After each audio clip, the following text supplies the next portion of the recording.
شعبي العزيز، بموازاة مع حرصنا على ترسيخ مكانة المغرب كبلد صاعد، نؤكد التزامنا بالانفتاح على محيطنا الجهوي وخاصة جوارنا المباشر في علاقاتنا بالشعب الجزائري الشقيق.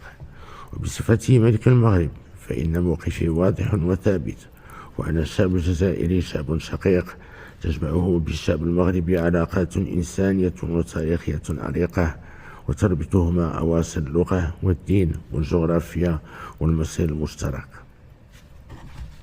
لذلك حرصت دوما على مد اليد لأشقائنا في الجزائر، وعبرت على استعداد المغرب لحوار صريح ومسؤول، حوار أخوي وصادق حول مختلف القضايا العالقة بين البلدين. وإن التزامنا الراسخ بيد ممدودة لأشقائنا في الجزائر نابع من إيماننا بوحدة شعوب